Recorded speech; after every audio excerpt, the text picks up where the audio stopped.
Welcome, everybody, to the One Up XP Show podcast. Today, we got a special first guest for us. Yes, we've talked about collegiate esports.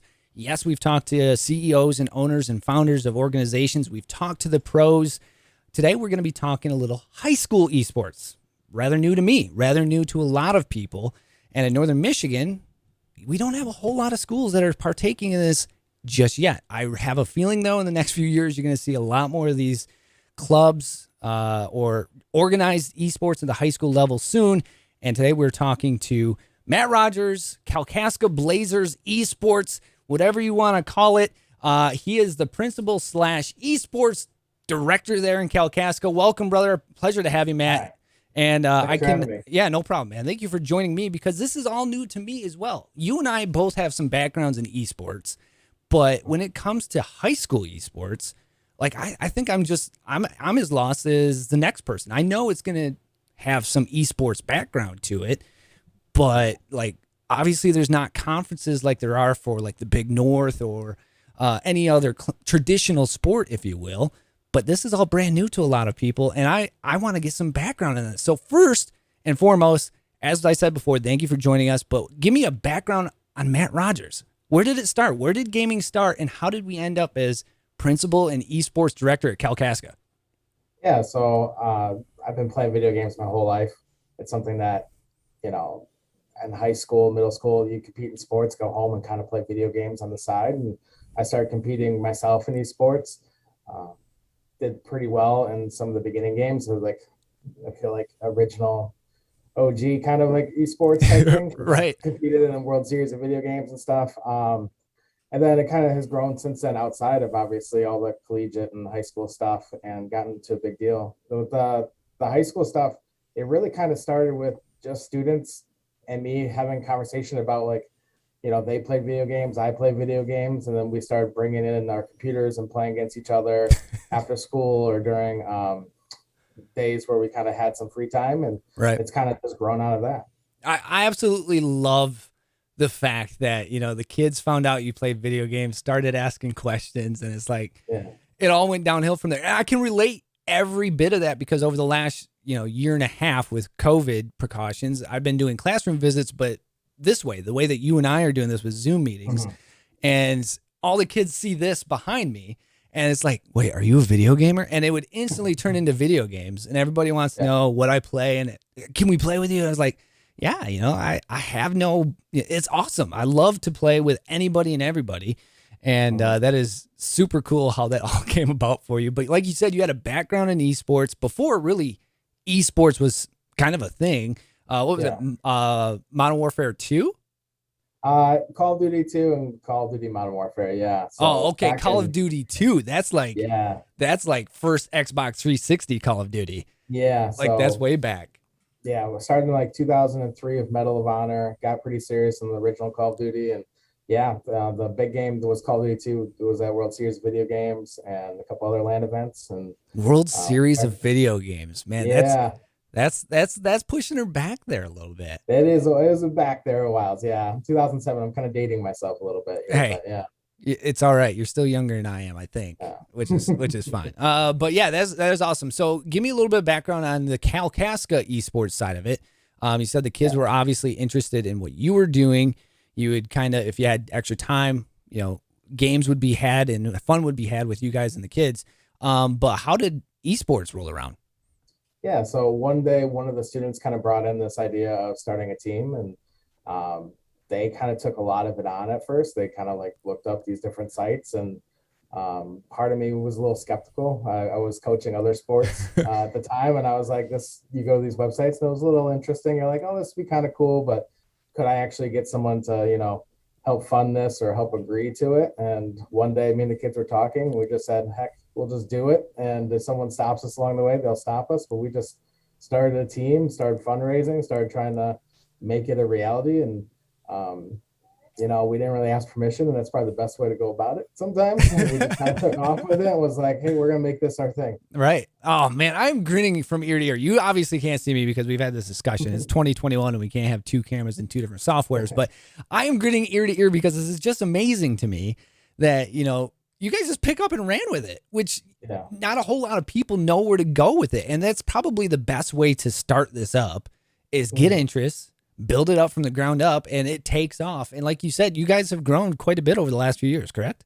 Yeah. So we started with just a couple kids going into it, and then it's kind of gotten bigger and smaller as it kind of goes along with seasons and what games are being played. And Right. right now, like every single time we have a meeting and try to get new people sign up, they're interested. The kids like hearing about what the other kids are doing and how successful they're being. And so it's definitely something that's was kind of an unknown a couple years ago, but now like everyone is aware that it exists. It's just like any other kind of sport or club in the school. Right. Yeah. That's and that is the biggest thing. I think a lot of people don't realize, and we've discussed this in other podcasts that I've had, that the social aspect this brings to kids that might not be so much social themselves. This is just a different way for kids to be very social or work on those critical thinking skills or be involved in something that they might not, have any other involvement in something else. Another outlet, if you will, for very creative minds. So let's talk about some of the games you're focusing on right now. I think when you guys started, you said you were a League of Legends kind of base, or what's going on now? League of Legends was kind of the first team. Okay. And then some of the games that kind of followed, we have some people that just are playing on the side, things like Super Smash Brothers and stuff like that. Right. But we have Rocket League and a couple other games, and it kind of comes down to, what kid is interested in what. And we've had some kids do some Fortnite stuff. With a couple of kids do some NBA 2K. Yep, that's a big game. So so it's kind of just bouncing around. It's really kid based. Like we're not like we're only going to play this game. Like if someone comes to me and they're like, hey, we want to play Valorant. I have these 5 kids. Well, let's do it. So it's kind of based on what the kids want and what's kind of popular in that moment. And you definitely see the popularity of games while doing this. Like, oh yeah, very much. Super popular at the moment. Then I had like 8-10 people wanting to play Fortnite. So it just kind of goes back and forth a little bit, but League of Legends is the one that's kind of stuck the most. And I've heard that from many coaches, including yourself, where they'll basically work the program around whatever a kid brings to them and be like, hey, would you mind if I played Fortnite? Like, no, not at all. Here's the resources to do it and go for it.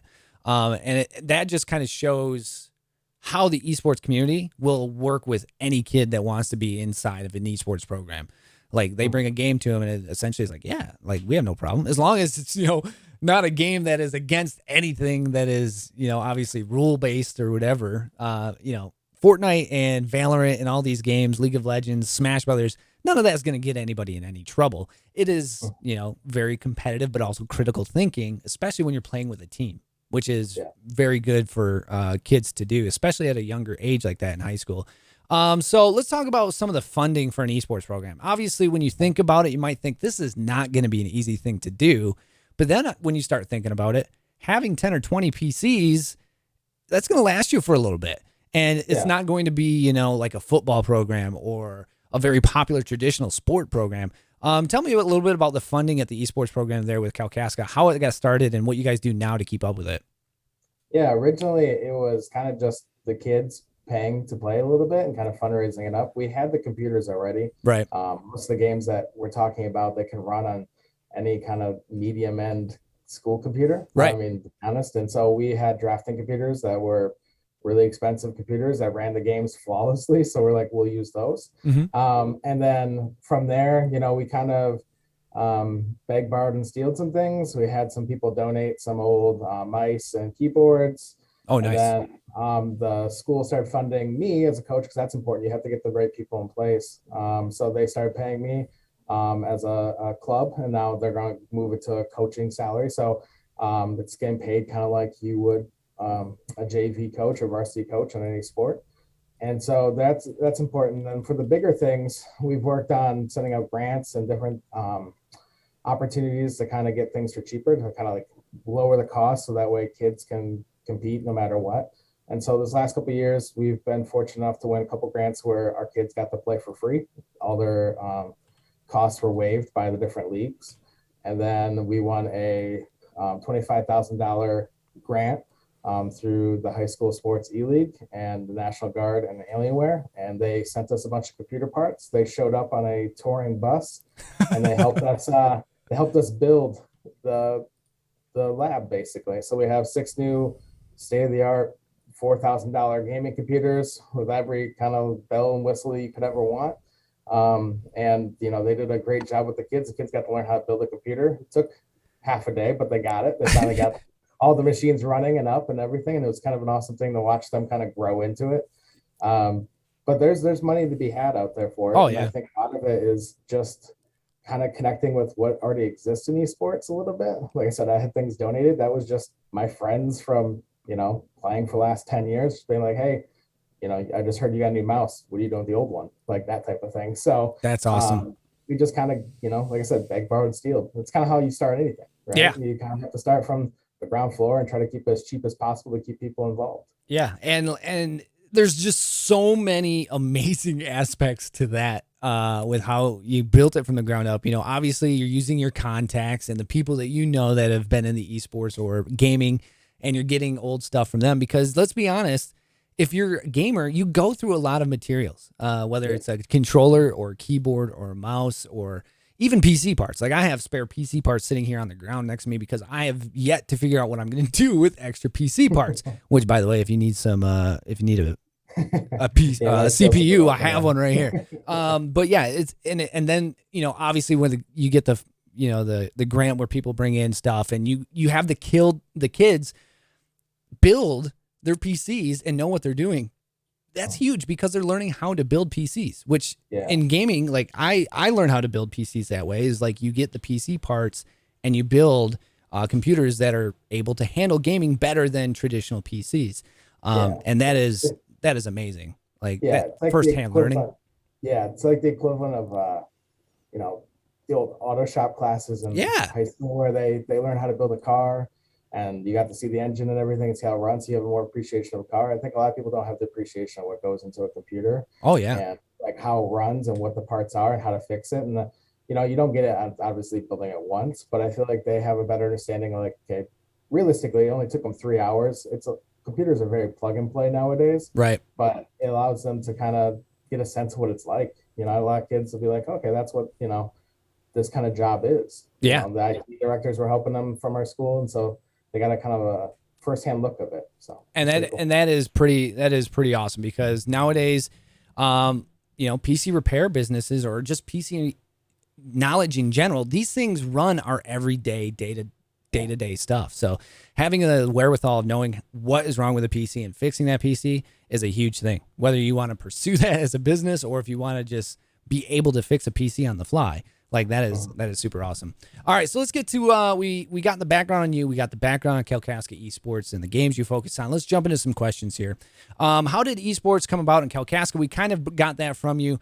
Your gaming background as well as the kids kind of jumping in. But was there anything outside of that where people were like, "Oh yeah, let's go with it"? Because I'm sure there were some higher ups that had to kind of give you the okay. Like you said, you started on your own, but once word kind of got around, I'm sure somebody had some questions somewhere. Yeah, I was worried at first, especially some of the games. I mean, it's probably one of the hurdles that esports has to get over sooner or later of high schools is, some of the games are violent at some nature of it. Like right. There's, shooting and stuff like that. So there are some questions about that. And we just, a lot of it goes around like, well, the kids are doing it at home. It's not like us stopping them here is going to stop them at home from doing it. Right. And we chose games that were obviously less violent or some of that could be a little more cartoonish, I guess. Like we're not playing Counter-Strike or anything like that. No.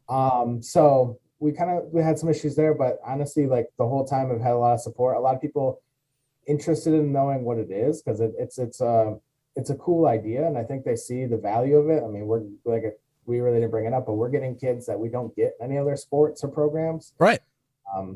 Like most of my kids have never played a sport in their lives. I'm getting kids that we've traditionally have just sat home after school and never had kept around, and they've not been successful at school. So they're in something new. So that's been awesome. So they've seen the value of that. I've also have an athletic director, fortunately, his kids are super into Fortnite and things like that. And he's super into esports. And so it's made it a really easy thing to kind of be like, okay, this is what we're going to do. And everyone just keeps nodding their head and we just keep pushing forward. Nice. So, yeah, I like that. And I think that has a lot to do with it too, is when you bring it up to somebody, they know somebody or they have kids that are playing these games at home, and they know exactly what is going on. So they're not, necessarily as blind to it as you might think. I'm sure there's a lot of questions into like, how will this benefit, or how can this be a program? But yeah, they know that obviously these kids are playing video games, but we need to let them know, like, yeah, there's a lot of stuff behind this that if kids are interested, they can pursue, and they can go to school on scholarships surrounding video games. So how does one go about getting at the esports started, or getting into the esports program at the in Calkaska? So like, if a kid's interested, what do? Do they go to you? Do they go to someone, or say just show up? Yeah, that's been one of the fortunate things is when I used to work in a high school, I guess it was a fortunate thing. I would just make morning announcements constantly. Right? Yeah. Like just like in your sport, you hear the morning announcement, like this team won last night or this person finished this in the race. Like I would give the results in the morning announcements of what we did that night before. Nice. In esports. So the kids got, their names read out loud once, but also people are like, wow, they're really playing video games, or wow, they're really in the playoffs for the states and stuff like that. Yeah. And so it kind of made it more real. A lot of times with the video games, you do get some, just like anything else, you get some kids that are interested and they kind of fall to the wayside a little bit. Right. I know a lot of it. It's been interesting watching some maybe traditional sport athletes like try to do video games same time, and they realize like they can't do both, because it is asking a lot to do practice here and practice there. But you're starting to see some more, like I said, traditional athletes start picking it up, which is kind of cool. Because they're used to the kind of team aspect or the competitive aspect of just playing in general. So I mean, it's been mixed. I've had probably just as many girls as guys. Nice. And that's a cool thing. And I think it's cool that they, obviously out of all the sports in high school, this is the only one really that they get to play together. Correct. Yeah. Guys. And so that's a cool aspect of it. And, I think it's really kind of grown and shown people like, wow, like I play this at home and so does this kid, but I didn't know him before, and now we can play together. So it's kind of a cool aspect of it as well. Yeah, you're opening a lot of doors, and it's not just in the aspect of obviously playing esports, but yeah, girls and guys can play this sport together. And the thing is, and that's the other stereotype or barrier that you have to kind of get over. It's not just for guys, that it is just as much as the girls playing it as the guys are playing it. And that's another stereotype that obviously that, we're trying to jump over the hurdle, because there is some extremely talented female gamers out there that I have partaked with, but also seen climb the ladders of world stardom, if you will, in titles like CSGO or Smash Brothers. There's been some very, very good females out there that do, amazing things, and that's what I love about esports, is it's not just the guys, it's guys and girls doing the same thing. So that's another thing that is huge with esports. But what is the practice schedule? You mentioned this earlier. What does this practice schedule look like for a high school esports team? So it kind of depends on. So obviously one of our seasons was kind of weird with COVID and everything. So originally we were kind of doing a couple times a week in person, like in the lab with me. We had a match once a week. But really it comes down to a lot of the times our kids are playing together almost every single day. Right. So, and they're playing, 4 or 5 days a week, either at school, which is super easy for me because I can just open up the lab and hang out with them, talk about a couple of things, and they can just play. Or some of them are playing at night, instead of playing with their other friends or the people they used to play with, they play with their teammates. So they're constantly always practicing with each other, which makes it easy on me as a coach because, I kind of set them up and kind of put everything in place and they kind of go. But it's a little bit more open than a traditional sport where you have to have a coach there doing this. Like, no, they can do something at 9 p.m. on a Saturday, So, and the thing is, like, they're going home and putting hours into it anyway. Like, that's what they're doing anyway. So it's not hard to, maybe if they can't be at practice after school one day, they're going to be practicing necessarily at home on a weekend. So not to cut you off, but if there was more that you had there. Yeah. And like, a lot of times when it's just me in there with them, we're working on things like how to communicate better and strategy. And some of these games, like we talked about before, like League of Legends, I really don't know much about League of Legends. I'll sit there and go through like their band strategy, like taking out certain characters from the other team, and what happens when the characters get taken away from them, and things like that. And so it gets pretty complex. And they use the whiteboard almost as much as I did as a teacher, and so they sit there and go over it for half an hour to an hour, and then they go home and play. So practices aren't as typical. Like when I coach soccer practices were about soccer. Right. These practices are sometimes about building skills or thinking things out, or correct, kind of working as a team. So that's kind of cool. Yeah, and that's really that's what we did when I was a pro with Fortnite. It wasn't necessarily always sitting down and playing the video game. Sometimes it would be straight communication, or we would go back and rewatch one of our scrims for like video, and be like, all right, listen, this is what we could do different here. This is what we can do different here. And it is a huge communication breakdown. What would you do here? What would you do there? The right comms here in the situation. And again, things that are going to be useful for you on a daily basis when it comes to everyday life. So another thing that obviously is very, very key when it comes to kids and learning about that. So here's a kind of an opinion question for you.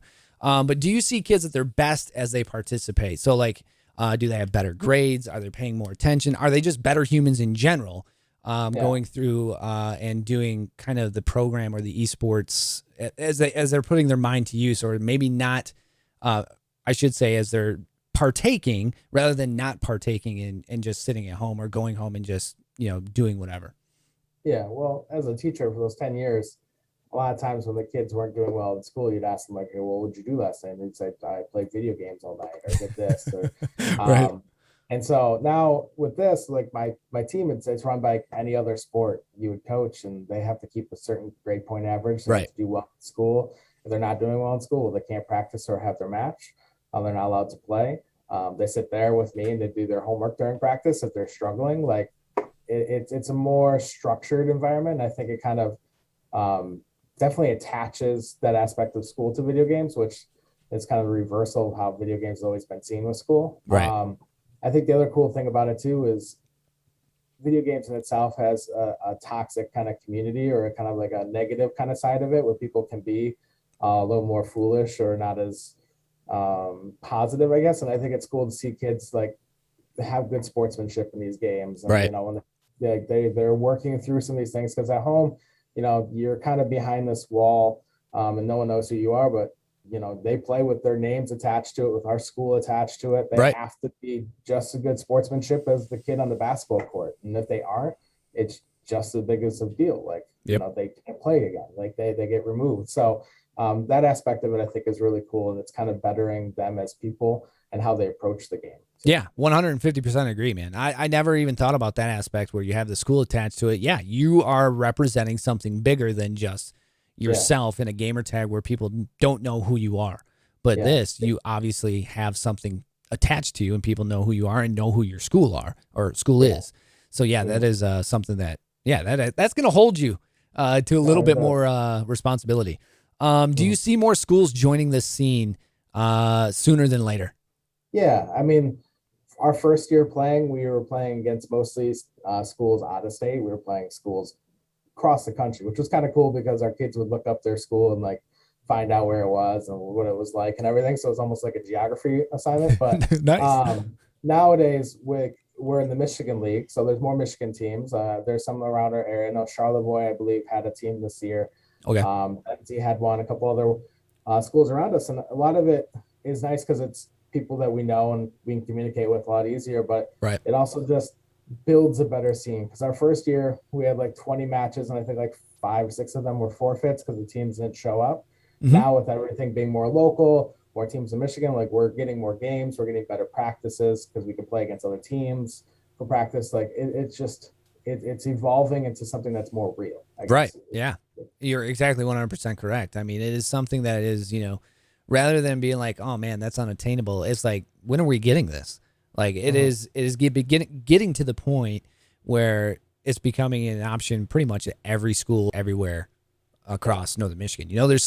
There might be some holding back with the internet, or maybe not as forward thinking just yet, but it's a matter of time. And I agree, it's like sooner than later that I think you'll see a lot more high schools joining. Now, with that being in mind, how long before you see MHSAA becoming a governing body and making this like a high school sport? Yeah. I I know I'm conflicted on it a little bit. I hope they do, I guess, because I think it will kind of universalize it and there'll be a lot more teams playing. Right. And I think a lot more accepting for especially the older generations that currently are running the schools and Right. are the athletic directors and stuff. Um, I think sometimes though it's nice right now because it's, we're playing through these different leagues. We can sign up. There's more opportunities, more availability to different things. Like I said, if a, a game isn't played in Michigan, like if it's not Rocket League or League of Legends, say it's like NBA 2K, like that wasn't a Michigan game this year, but we could still play Play against people schools. around the country. Yeah. Right. So Right. like, so there's give the good, there's positives and there's negatives to it. I really hope they do add it in some level because I think it will legitimize it all. Right. But I hope there's still some availability to do other things too. Yeah. And That's yeah, pros and cons up and down, left and right.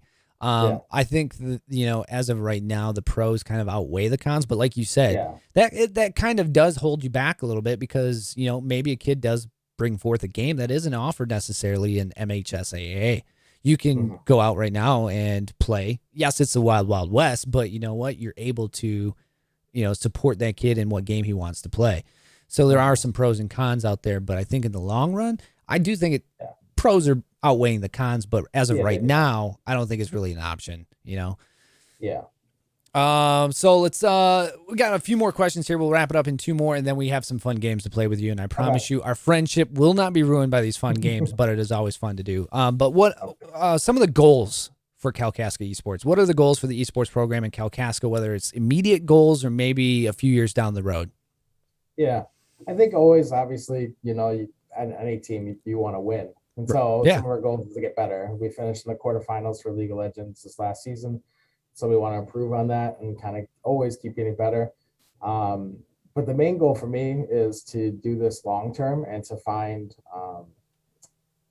to build a program. I guess you can't really build a program at a varsity level. Like if you try to build a soccer team or baseball team by starting everybody at a varsity level, it's not going to be successful. So we've Right. been looking at building into middle school. There's been some more middle school leagues starting up, trying to build it as young as possible, I guess. So as Yeah. they age up, they get better and better, and they're more able to compete at the higher levels because that's what it's all about. And like at the end of the day, it's something we haven't brought up is our end goal is to win, but if I can get these kids scholarships, if I can get these kids Yeah. other opportunities that are existing in esports right now, that would be awesome. Yeah. And it's not really a high bar right now to get those things. I know like um, um, NMC is starting a program and they have scholarships available. Yep. There's a lot of schools that are starting things, and so we really are pushing. Could be an opportunity. If you play video games, why not take this opportunity? So trying to build something that lasts long term, try to build something that isn't so kid driven as in like, oh, a kid wants to play Fortnite. We played Fortnite for a year and we dropped next year. Like we always have a Fortnite kind of team. That Right. would be kind of the goal. So, And I want to say it's not a low bar by any means. That's a yeah. high bar getting kids out the door and possibly into free schooling, Yeah. and also at the same time getting somewhat of an esport background. I mean that's a huge thing. That's a big goal, and that is I don't want you to minimize that because it is available, but at the same time if you're doing that, I mean that is just bettering not only a community but the kids in general, and that Yeah. is a huge goal, and I like that goal. That is a monster goal. And Mhm. like building a program from the ground up, that is like kind of like the end all be all goal. When you have and it's like when I always go back to my high school hockey coach Scott Graham, who is taught me a lot about a lot of stuff.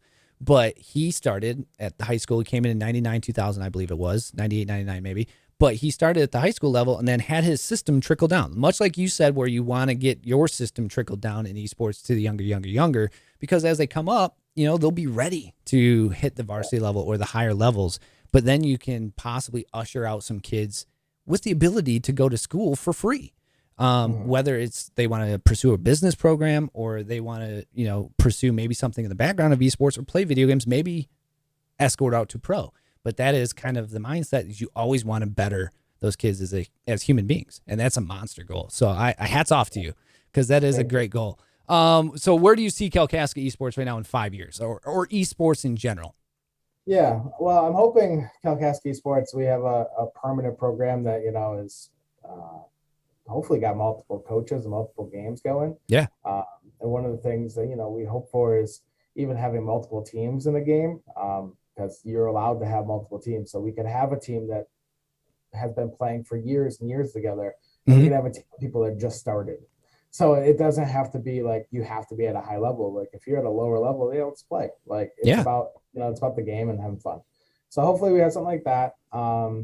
Esports in general, I'm hoping it keeps growing. Obviously, I think everyone right now is, really excited about the future in esports, but I think a lot of people are trying to find out the best way to make money, because sooner or later you got to make money. Right. Especially some of these competitions giving out millions of dollars. So, I think esports is going to keep growing. I think some of the new games that are coming out are kind of driven or made for esports, like things like Valorant and things like that. Correct. So that's kind of an exciting thing that they're built in with that in mind, which is kind of cool. Instead of trying to make a game shape into an esport, a game's already made for it. So I'm excited for that. Hopefully maybe Olympics one day. Yeah. That would be kind of a cool thing. There's rumblings. I don't know how it'll work, but it would be cool. Yeah. It'd be cool as a coach if I had one esport kid join the Olympic team or something like that. That'd be the ultimate thing, I think. Can you imagine? That would be awesome. That would be Jack awesome. Jack or Jill from Kalkaska, Michigan, playing League of Legends in the Olympics. Yeah. That would be amazing. It would be awesome, but I think esports has, when I was playing back in the day, everyone thought it was like a bubble and it was going to burst. Yeah. And some of them do burst, and like we've seen that in esports. Some things kind of fall to the wayside, but people are going to keep playing video games. Yes. So that ain't going away. And people are competitive by nature, and so something might fall away, but something else is going to replace it, and that's going to keep growing. One business that is proven that it doesn't matter how hard times is, recession or whatever, video games has always proven it will not be impacted by that, because people will entertain themselves. They will buy a game, or they will sit there and get a free game and play till their heart's content. Because it's one way for people to de-stress, and that will never go away. If somebody finds amazing times or memories in video gaming will always be cemented in my mind as great times, because I've built so many great memories around it, just as you have. And it is something very easy, I think, for kids or for anybody, whether they're 35, 45, 55 even, to go back to. It's like riding a bike, but it's very fond memories.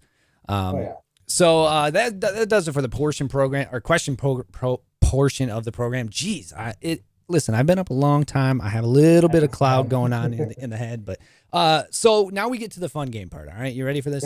Yeah. We are not going to ruin any friendships, I promise you, but we might question, just how or what you play, and it's gonna be fine. All right. So first of all, I find a lot of kids always ask, what do you use for your setup? Like, what do you got running in that PC? So I like to run down, what you use, whether it's consoles, whether it's controllers, or mice and keyboard, whatever it is. So first I'm going to ask, what mouse or controller do you use? So I use just a basic Razer Death Adder. Hey, that's a great mouse, man. Yeah, it's a good mouse, and it's not that expensive either, so it works out. I go through a couple of them a year just because I think I hit the table a little too hard when I get mad. So, but yeah, I got one a couple months ago. So I keep buying them. So I know a lot of pros that use the same mouse. So don't think that's a bad mouse at all. It's a good mouse. What keyboard if you use one? I use a SteelSeries, and I also use a SteelSeries headset. Another good.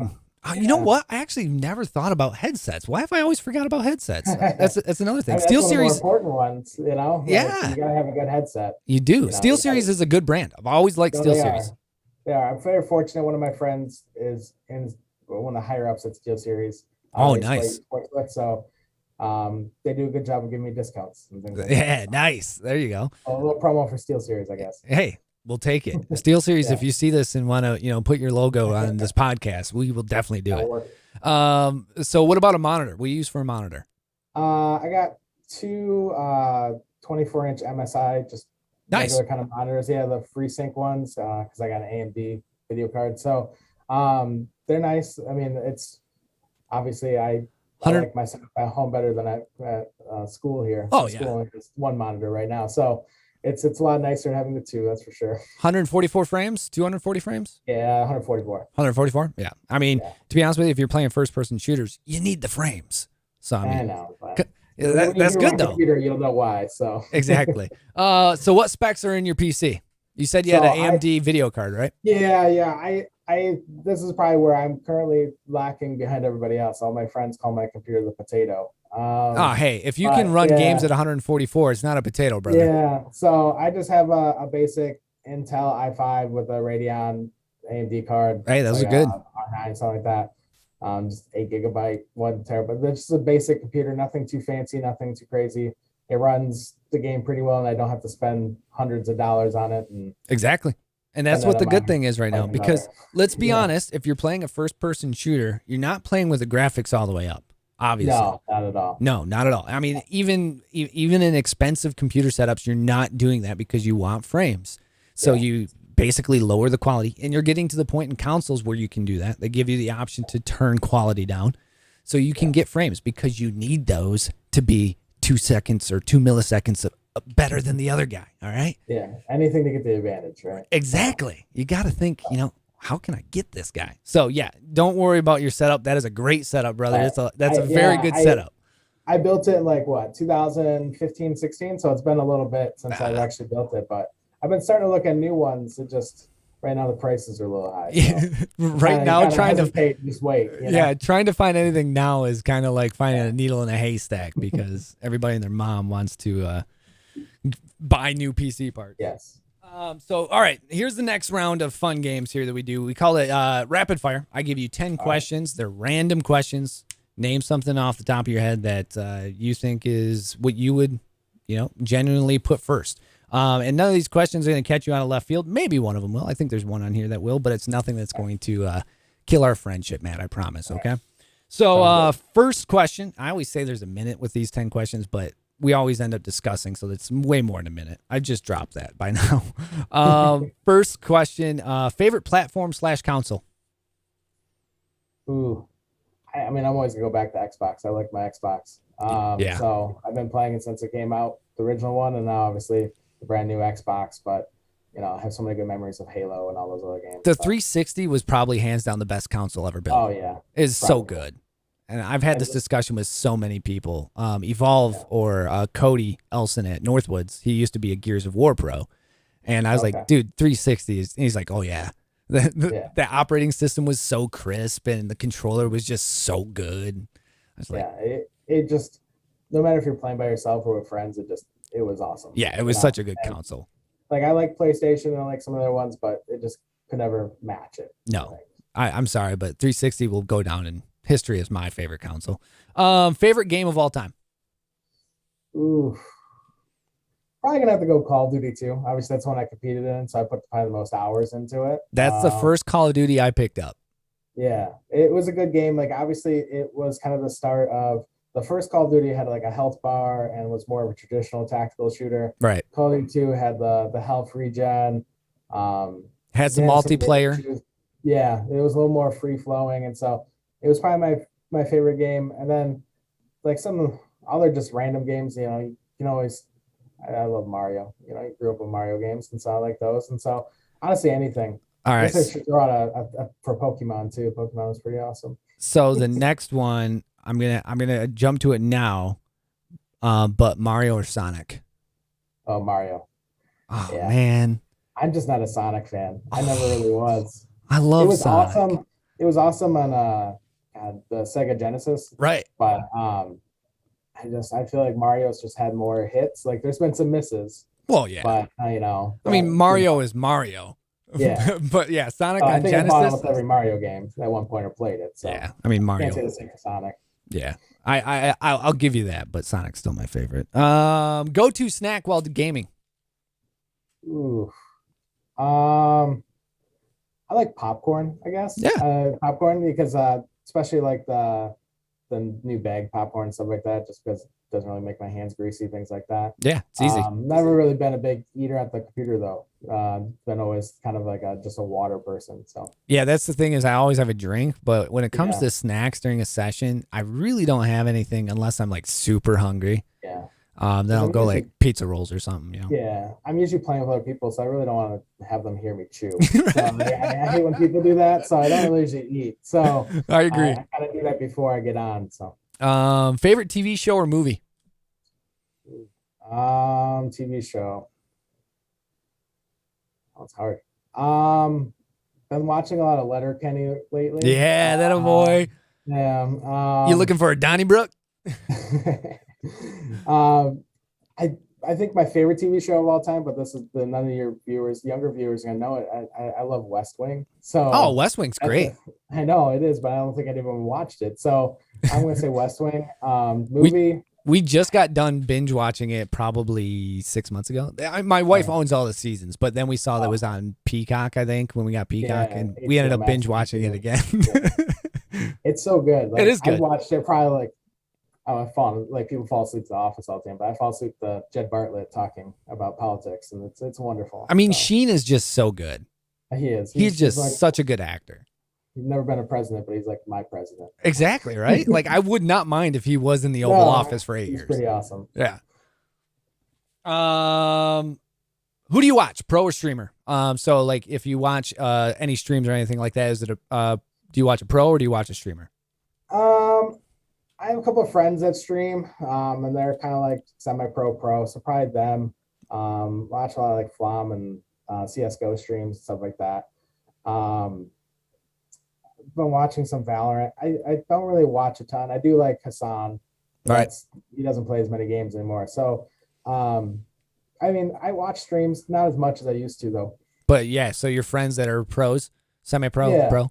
All right, yeah. you got to give them a shout out because otherwise they'd probably be upset with you. The big one is Lex, I guess. He plays CS:GO. A couple other ones have kind of retired away. A couple old CD players like Yank and stuff like that. But it's just it's fun to like see them be successful. It's fun seeing all the people I used to play with actually like still do these things. And All right. at one point when I was like 19 years old, 20 years old, everyone was talking about like, well, you can't do this forever. You can't play video games the rest of your life. And I'm still, I'm 32 and I'm playing video games still, and they're about my age and they're still streaming every day for 8 hours. There you go. So It's I getting feel to the like, point where you can do this for the rest of your life. yeah, I don't know where the bar is, but I feel like we're going to have professional players 35, 40. Like you might not be as quick, but you're going to be, you have the wisdom, I guess. It is true. And then if if you do bow out of doing it, you can always coach. There's a lot of people Yeah, with that a wisdom lot of that coaching. yeah, exactly what it is. Favorite pro team traditional sport. Pro team traditional sport. I'm a big soccer guy. I coached soccer for a while, so Arsenal's my team. Oh, those be fighting Uh, words for a lot of people, brother. I know. I guess stateside, obviously, I like all the Detroit teams. Like big week for the Pistons last week and Tigers and everything like that. So that was fun. Sorry about But the Lions. yeah, it's okay. I think they're gonna be okay. I like their new coach. So I do too. I think like they're all right. golf. I like golf. A lot of people are like, oh, what golf? I I know. think be all right. Yeah, he's not a superstar, but he'll do enough. Yeah, So I agree. he'll get the job done. Cat or dog person? Oh, dog. Yeah. For sure. Bowser was here, my Newfoundland. He always busts the door open and comes see what I'm doing. Dream car. Oh, I don't know. I'm not really been ever that big into cars, but like right now, if I had to pick one that was actually like in my price range or something like that, I've wanted a Tesla for a long time. That boy. Yeah. I just can't. I don't know if I can make it work in northern Michigan. But Yeah. That's always the question, right? Like, can we make a Tesla work up here in the winter? But yeah. I know. I never really seen one up here, so I don't know if other people are doing it. But if they are, they can get a hold of me and let me know how. We have I would like to own one, but we have a few here in town that I've seen, Yeah. and they hook up to. We have a big old power bank at Meyer, and I ever see them every now and then. I don't know if they're passing through or I've seen a few driving in town, but I don't know if they're people that actually have them in town. I've never seen them in the winter though, so that's the question. Yeah, that's the other question. Is like, can I drive to work in the winter? One of these? Can this? I know it can go to 0 to 60 in 2 seconds, but can it drive in snow? Exactly. Number 9. So here's the one out of left field. All right. Would you rather be attacked by one horse-sized duck or 100 duck-sized horses? I said logically, I'd probably do the one horse-sized duck. I feel like it's one opponent. I feel like You think that's the better way? Because 100 of them, that's a lot. Like, have Yeah, you ever but been like overwhelmed? Like, a you hundred get overwhelmed horse-sized, after like 10. right? But 100 horse-sized ducks. I mean, all you have to do is stand on a chair, and I think you're all right, brother. I don't know. I mean, one horse-sized duck might be overly aggressive. That's true, but you can like hop on his back or something like that. Hey, there's other ways around it. duck Like horse. I can duck whisper that guy. Yeah, I can one-on-one it. Just take my time. Just have a handful of bread. Yeah, exactly. But 100 of them, that's a lot. You can't keep your eye on all 100 at once. That's true. I will give you that. That's good logical thinking there. All right, number 10, last one for you. Anywhere in the world, where are you going, brother? Anywhere. Probably Europe. I've would enjoy going. Yeah. In the United States, I always enjoy going to an ocean, kind of hanging out at the beach and everything like that. Yeah. My wife and I love New York City. I like going to New York City. So that's another spot. I've been there plenty of times, but I haven't seen even more than like 1% of it. Like, so there's just something always to see. So what draws you to Europe though? The history?